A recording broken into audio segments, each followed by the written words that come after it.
নমস্কার, কেমন আছেন সবাই? আজ দিনটা সোমবার। সকাল সকাল পুজো পাঠ ছেড়ে সোজা চলে এসেছি রান্নাঘরে। নিয়ে করে এসেছি নানান রকম ঘরোয়ালি সবজির বাজার। দেখুন আমার শাশুড়ি মা কত সবজি কেটে রেডি করে রাখছে। আমি রান্না করব। সকাল সকাল রান্নাটা করে নেওয়াই ভালো। সকাল সকাল কড়ায় তেল বসিয়ে দিয়েছি, ভেজে ফেলছি পেঁয়াজি। গরম গরম জলখাবারে মুড়ির সঙ্গে পেঁয়াজি কার না ভালো লাগে বলুন। ওই একটু বেসন, পেঁয়াজ, লঙ্কার গুঁড়ো, নুন, খাবার সোডা দিয়ে ভালো করে মাখিয়ে নিয়ে আর তেলের মধ্যে বড়া বড়া করে ছেড়ে দিয়ে দুপিঠ ভালো করে চেপে ভেজে নিলেই রেডি হয়ে যাবে পেঁয়াজি। আপনারা কে কে পেঁয়াজি খেতে ভালোবাসেন অবশ্যই কমেন্ট বক্সে জানাবেন। আর বলুন তো পেঁয়াজির সঙ্গে কী আর চলে? পেঁয়াজির সঙ্গে মুড়ি হলেই চলে। দেখুন আপনাদের সঙ্গে কথা বলতে বলতে পেঁয়াজি ভাজা হয়ে গেছে। এদিকে ছিল কাঁকরোল ভাজা কাটা। কাঁকরোলগুলো কিন্তু আমার খেতে খুব ভালো লাগে। কাঁকরোলগুলোকে আমি ধুয়ে ভালো করে জল ঝরিয়ে নিয়েছি। তারপর একটা প্লেটে ঢেলে তাতে আমি দিয়ে দিচ্ছি সামান্য পরিমাণে হলুদ, আর সামান্য পরিমাণে দিয়ে দেবো আমি নুন। একটু নুনটাকে আর হলুদটাকে ভালো করে কাঁকরোলের গায়ে মাখিয়ে নিয়ে তারপর আমি তাতে সেগুলোকে পেঁয়াজির তেলটাতেই ছেড়ে দেবো। কারণ আমি তো সকাল সকাল রান্না করতে এসেছি। সকাল সকাল রান্না না করলে এই গরমে রান্নাঘরে আপনি নিজেই ভাজা ভাজা হয়ে যাবে। সেই কারণে সকাল সকাল রান্না করে নেওয়াই আমার কাছে সহজ উপায় বলে মনে হয়। কাঁকরোলগুলো একে একে আমি গরম তেলের মধ্যে ছেড়ে দিলাম। গরম তেলের মধ্যে ছেড়ে দেওয়ার পর তেলটা অনেকটাই ছিল বলে সব কাঁকরোলগুলো আমি একসাথেই দিয়ে দিলাম। কে কে কাঁকরোল খেতে ভালোবাসেন অবশ্যই আমাকে কিন্তু কমেন্ট বক্সে জানাবেন। কারণ কাঁকরোল খাওয়াকে একদিকে যেমন শরীরের পক্ষে উপকার, আমি অবশ্য অনেক জানি যে কাঁকরোল এতটা তেলে ভাজা খাওয়া শরীরের পক্ষে সত্যিই ক্ষতিকারক। দেখুন আপনার সঙ্গে কথা বলতে বলতে কাঁকরোল ভাজাও হয়ে গেল। আর যেটুকু তেল পড়েছিল তাতেই একটা শুকনো লঙ্কা আর একটু পাঁচ ফোড়ন দিয়ে আমি ভালো করে ফোড়ন করে নিলাম। আর এতে কি বসাবো জানেন? হরিয়ালি সবজি। এটা নাম দিয়েছে কে জানেন? নিজে আমি। সত্যি হাস্যকর ব্যাপার তাই না? রান্নাও করি আবার নামও দিই। আসলে এর কোনো নাম নাই। আমি বিয়ের পর এখানে এসে কিছু রান্না সেরকম পারতাম না। হঠাৎ একদিন মাথায় এলো সব রকম সবজি একটু একটু পড়ে আছে, দেখি বসিয়ে দিই কেটে। তো এইভাবে বসাতে বসাতেই একদিন এই রান্নাটাই এত সুস্বাদু হয়ে গেল যে সবাই এইটা বারবার খেতে চায়। আর সেইটার নাম আমি দিয়ে দিয়েছি হরিয়ালি সবজি। এর মধ্যে অনেক রকমের সবজি আছে। সব কটাকে বসিয়ে ভালো করে কষিয়ে নিয়ে নুন হলুদ দিয়ে ভালো করে কষে আমি ঢাকা দিয়ে দিয়েছিলাম। তারপর আবার একটুখানি পরিমাণ মতন জল একদম কম করে দিয়ে ঢাকা দিয়ে গ্যাসের ফ্লেমটা লো করে দিলাম। একদম শুকনো শুকনো ভাজা ভাজা হয়ে গেলে একটু চিনি দিয়ে ভালো করে মাখা মাখা করে নিয়ে নামিয়ে নিলে রেডি। তারপর আমি রাতের জন্য ঢ্যাঁড়সগুলো ভেজে রাখলাম। ঢ্যাঁড়স দিয়ে আমি রাত্রিরে একটা তরকারি বানাবো, কিন্তু সেটা রাত্রিরে। ঢ্যাঁড়স ভাজা হয়ে গেলে সেই তেলেতেই আমি করে নেবো যে ডিমগুলো সেদ্ধ করছিলাম সেই ডিমগুলোকে চটপট ছাড়িয়ে আমি তেলের মধ্যে দিয়ে দেবো। অনেকে ডিম তেলে ভাজার আগে তাতে হলুদ মাখিয়ে নেয়, আমি তেলেতেই ডাইরেক্ট হলুদ দিয়ে দিই। তাতেও কিন্তু মন্দ হয় না, করে দেখতে পারে। আর কে কে করলেন অবশ্যই আমাকে জানাবেন। আর কে কীভাবে ডিম রান্না করেন সেটাও জানাবেন। আমি এতে কড়াতে সেই তেলে দিয়ে দিলাম একটু গোটা জিরে, দুটো কাঁচা লঙ্কা আর একটু পেঁয়াজ। পেঁয়াজটা ভালো করে ভাজা করে নেব। এই যে আমার আরেকজন ক্ষুদে দর্শক পেছন থেকে এসে আমার কড়াতে পেঁয়াজ ছেড়েই যাচ্ছে। বলছি তাকে থাম থাম আর দিস না, সে দিয়েই যাবে। কে আবার? আপনাদের প্রিয় দেবতৃষা। সে কিন্তু ভারী রান্না করতে আগ্রহী। আচ্ছা, তারপর দিয়ে দিলাম কিছুটা গোটা রসুন। আপনারা ভাবছেন গোটা রসুন কেন দিলাম? দেখুন না কি করি আমি জিনিসটাকে। গোটা রসুনটা আর পেঁয়াজটা ভালো করে ভেজে নেবার পর তারপর দিয়ে দিলাম একটা গোটা টমেটো 4 ফালি করে। এবার সব কটা মশলাকে একসঙ্গে ভেজে নেব। ভেজে নেবার পর আমি দেখব যতক্ষণ না লাল লাল হয়। তারপর একটা মিক্সার গ্রাইন্ডারে তেল ঝরিয়ে মশলাটা তুলে নেব। তুলে নিয়ে ভালো করে মিক্সারে পেস্ট করে নিলেই রেডি ব্যাটার। এবার যে তেলটা কড়াইয়ে আছে সেই তেলটার মধ্যে যদি ওই মশলাটা দিতে পারেন তাহলেই আপনার রান্না অর্ধেকের বেশি শেষ হয়ে গেল। এই যে আমি যেমন তেলের মধ্যে মশলাটা দিয়ে দিলাম, মশলা দিয়ে রোজকার যেমন রেগুলার মশলা নুন হলুদ গুঁড়ো লঙ্কার গুঁড়ো চিনি জিরে গুঁড়ো ধনে গুঁড়ো দিয়ে মশলাটাকে খানিকক্ষণ ভালো করে কষিয়ে নিতে হবে। কষিয়ে নেবার পর খানিকটা জল দিয়ে দিতে হবে। আপনার যেরকম জল দরকার আপনি সেরকম দেবেন। আপনি যেরকম কষা কষা খেতে চান কি একটু ঝোল রাখতে চান সেরকম পরিমাণে আপনি আপনার জল দেবেন। ভালো করে জল দিয়ে কষিয়ে নিয়ে নিতে হবে যতক্ষণ না তেল ছাড়ে। আপনারা কে কীরকমভাবে ডিম রান্না করেন অবশ্যই জানাবেন। আর একটা কথা, কে কে ডিম খেতে ভালোবাসেন সেটাও কিন্তু কমেন্ট বক্সে জানাবেন। আমি কিন্তু ডিম খেতে খুব ভালোবাসি। এই যে আমি কিন্তু ডিম একটু ঝোল রেখেছি, আপনারা চাইলে নাও রাখতে পারেন। এবার কড়াতে আরেকটু তেল দিয়ে দিলাম।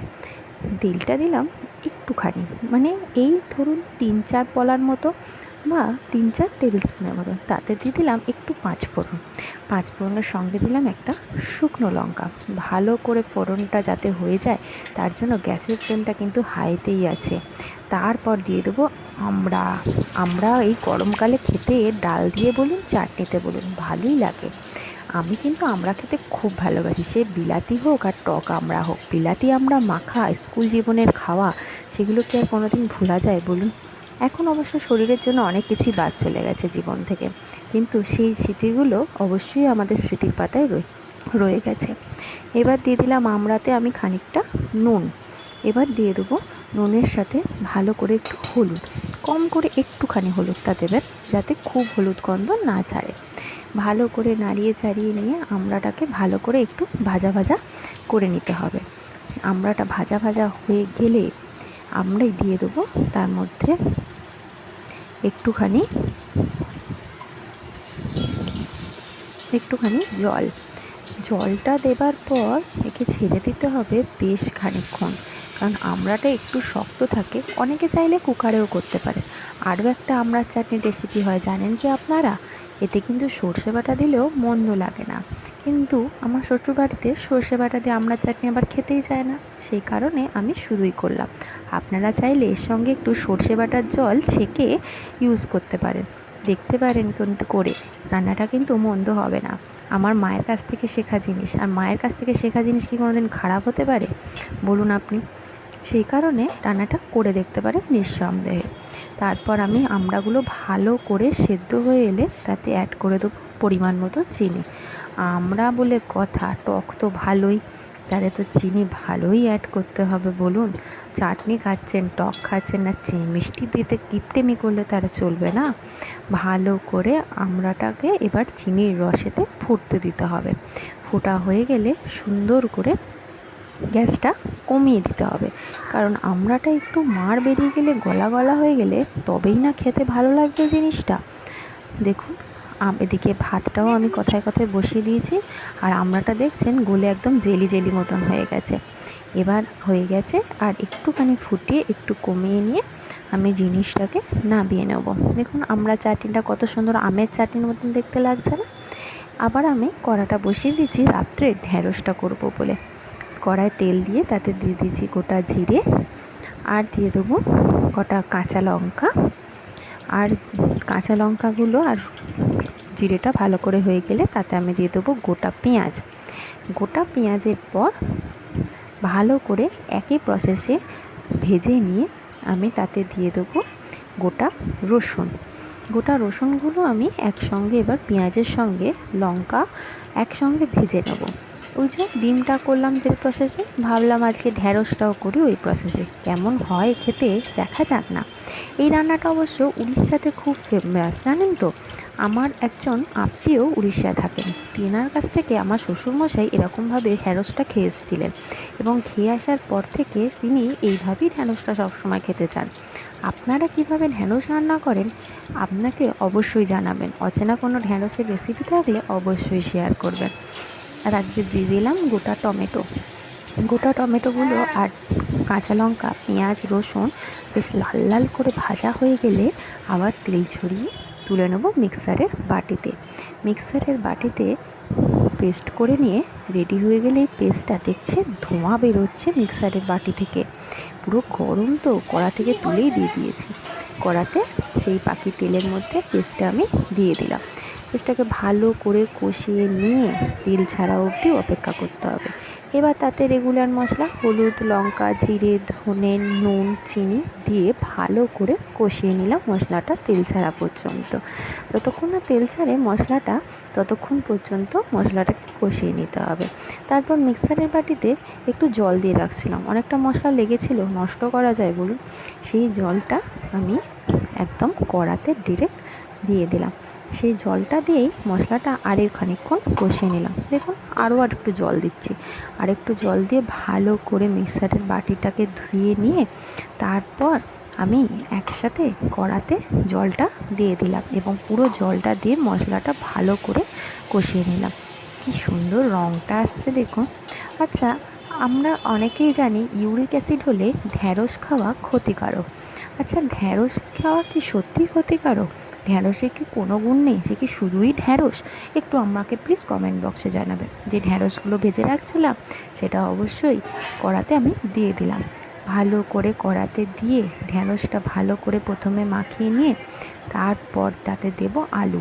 অবশ্য লম্বা লম্বা করে আমি ঢ্যাঁড়স আলু কেটেছি, আর আলুটা আপনাদের অদেখাতেই আগে থেকে একটু সেদ্ধ করে রাখছি। জলটা ভাপিয়ে ফেলে দিলে আলুর একটু ভালো হয়। সবারই তো আস্তে আস্তে বয়সটা বাড়ছে নাকি, একটু তো সচেতন হতেই হবে, তাই না বলুন? ঢ্যাঁড়স আলু ভালো করে কষিয়ে নেব মশলাতে। ঢ্যাঁড়স আলু কষিয়ে নেবার পর দেখুন কি সুন্দর টেক্সচারটা এসছে। আসার পর সুন্দর করে ঢ্যাঁড়স আলুটা তেল ছেড়ে দেওয়ার সঙ্গে সঙ্গে আমরা করে নেব এতে খানিকটা পরিমাণ জল দিয়ে দেবো। জল দিয়ে এমন কিছু জল দেব না, কষা হবে এরকমই জল দেব। কষা কষা করে জল দেবার পর জাস্ট একটু ফুটিয়ে নিলেই রেডি ঢ্যাঁড়স আলুর ঝাল। দেখুন কত সুন্দর দেখতে হয়েছে, গা মাখা মাখা। আর আমি এখানে করে রেখেছি বিরির ডাল বাটা। কে কে বিরির ডাল খান একটু জানাবেন, হ্যাঁ। বিরির ডাল বড়া খেতে আমার কিন্তু খুব ভাল লাগে। আমি দিয়ে দিয়েছি বিরির ডালটার সঙ্গে লঙ্কার গুঁড়ো, নুন, পেঁয়াজ, কাঁচা লঙ্কা, আর বিরির ডালটা বেটে আমি ভালো করে ফেটিয়ে নিয়েছিলাম। তারপর একটা ডিম ভাজা ফ্রাইং প্যানে আমি তেল গরম করে, একদম সামান্য তেল দেবেন, এই কথাটা বলে রাখি বারবার, কারণ বিরির ডালে প্রচুর তেল টানে। একদম 1 পলা কি 1 চামচ করে তেল দিয়ে তবেই ভাজবেন। এরম করে বড়া করে বড়াগুলো 2 পিস সুন্দর করে ভেজে নিলেই রেডি হয়ে যাবে বিরির ডালের বড়া ভাজা। আপনারা কে কে বিরির ডালের বড়া ভাজা খান অবশ্যই আমাকে কমেন্ট বক্সে জানাবেন। দেখুন এই রকমভাবে লাল লাল করে বড়া ভাজাগুলো ভেজে নিতে হবে। আমি কিন্তু এখানে প্রথমে যে 3টে বড়া দিয়েছিলাম সেগুলো ভাজা গেছে, আবার বসিয়েছি বড়া ভাজাগুলো। আপনারা কিন্তু অবশ্যই আমাকে জানাবেন বিরির ডালের কী রেসিপি আপনারা ডাল ছাড়া করে খান। আমরা তো জানি বিরির ডালের বড়ি হয়, বড়ি আমি কিন্তু খাই, খুব ভালোও লাগে, কিন্তু কি করা যায়, বর্ষাকাল বা গ্রীষ্মকাল কোনো কালেই তো আর বড়ি চলে না বলুন। সেই কারণে শীতকালের অপেক্ষায় থাকতে হয়, কিন্তু ডালটাকে তো খেতে হবে। আজকের মতো রান্নার পর্ব শেষ। আমি এখানে রান্না করেছি গরম ভাত, এখানে আছে সুন্দর করে কাঁকরোল ভাজা, আর আছে এখানে ডিমের কারি, একটু রস রাখছি, ভাতে মাখাতে হবে, একটা শুকনো হরিয়ালি সবজি, আর এখানে আমড়ার চাটনি। আর আপনারা তো দেখলেন ভেতরে আছে ডালের বড়া। আজ এই পর্যন্তই থাক, কাল আবার দেখা হবে। নমস্কার।